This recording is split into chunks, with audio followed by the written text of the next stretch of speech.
రాష్ట్ర వ్యాప్తంగా బతుకమ్మ సంబరాలు అంబరానంటుతున్నాయి. మూడో రోజు మహిళలు రకరకాల పూలతో ముద్దపప్పు బతుకమ్మగా అలంకరించి ఆడి పాడారు. ప్రకృతి పండుగతో ఊరువాడ పూలవనలుగా తలపిస్తున్నాయి.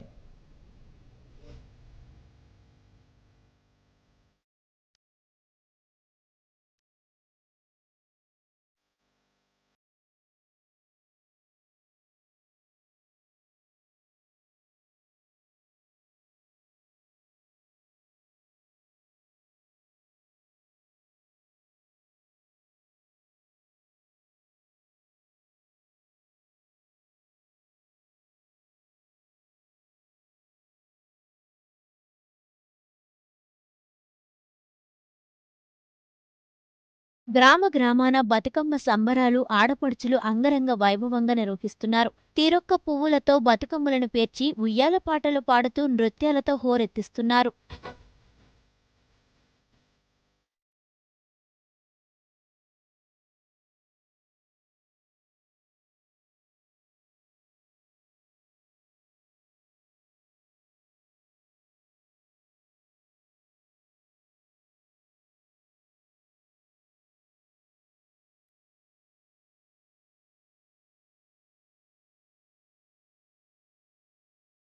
హైదరాబాద్ రవీంద్ర భారతిలో రాష్ట్ర భాష సాంస్కృతిక శాఖ ఆధ్వర్యంలో నిర్వహిస్తున్న బతుకమ్మ వేడుకలు మూడో రోజు కన్నుల పండువగా జరిగాయి. నగరంలోని వివిధ ప్రాంతాలకు చెందిన మహిళలు ఈ వేడుకల్లో పాల్గొన్నారు.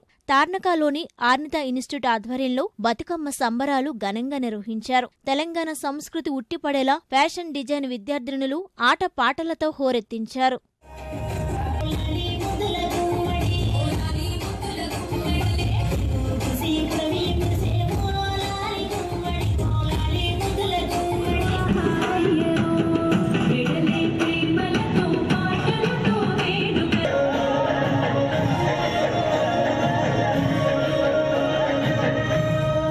ప్రముఖ పుణ్యక్షేత్రమైన బాసరలో బతుకమ్మ పండుగ అంగరంగ వైభవంగా జరుపుకున్నారు.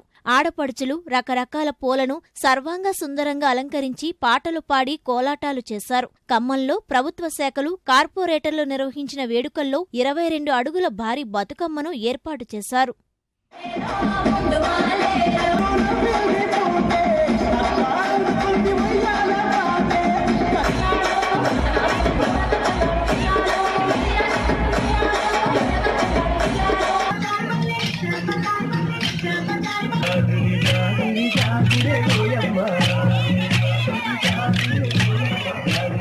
కరీంనగర్లో నిర్వహించిన బతుకమ్మ వేడుకల్లో మాజీ ఉపసభాపతి పద్మా దేవేందర్ రెడ్డి, జిల్లా పరిషత్ చైర్మన్ తుల ఉమా పాల్గొని బతుకమ్మ ఆడారు.